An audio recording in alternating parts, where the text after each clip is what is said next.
মুক্তিযুদ্ধ বিষয়ক প্রতিমন্ত্রী ইশরাক হোসেন বলেছেন, জুলাই গণ অভ্যুত্থান সফল করার পেছনে টার্নিং পয়েন্ট হিসেবে কাজ করেছিল বেসরকারি বিশ্ববিদ্যালয়ের শিক্ষার্থীরা। রাজধানীর উত্তরায় জুলাই গণ অভ্যুত্থানে বেসরকারি বিশ্ববিদ্যালয়ের শিক্ষার্থীদের অবদান এবং নিহত আহতদের স্মরণে আয়োজিত এক স্মরণ সভায় তিনি এসব কথা বলেন। বৃহস্পতিবার অতীশ দীপঙ্কর বিজ্ঞান ও প্রযুক্তি বিশ্ববিদ্যালয়ের শাখা ছাত্রদল এই অনুষ্ঠানের আয়োজন করে।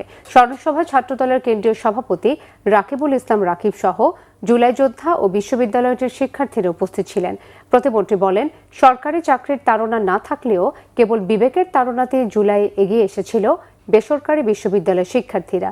প্রতিমন্ত্রী আরও বলেন, বেসরকারি বিশ্ববিদ্যালয়ের শিক্ষার্থীদের এই সাহসী ভূমিকা প্রমাণ করে বাংলাদেশ একটি সাহসী জাতি, যারা মুক্তিযুদ্ধের মধ্য দিয়ে অর্জন করেছিল স্বাধীন ও সার্বভৌম দেশের মর্যাদা।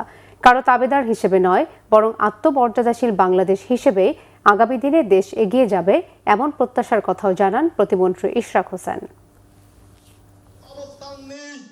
জুলাই অভ্যুত্থানে প্রাইভেট ইউনিভার্সিটি যারা স্টুডেন্টরা ছিলেন, ছাত্রছাত্রী আপনারা ছিলেন, আপনাদের ভূমিকা ঐতিহাসিক একটা টার্নিং পয়েন্ট ছিল এই আন্দোলনকে সফল করার ক্ষেত্রে, সফল করার লক্ষ্যে।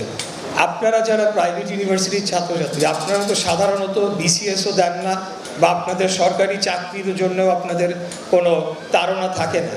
আপনারা কেবলমাত্র একজন মানুষ হিসাবে যখন এই অত্যাচার, নির্যাতন, জুলুমের আপনারা দেখতে পেয়েছেন, তখন আপনারা নিজ তাগিদে রাজপথে নেমে এসেছেন।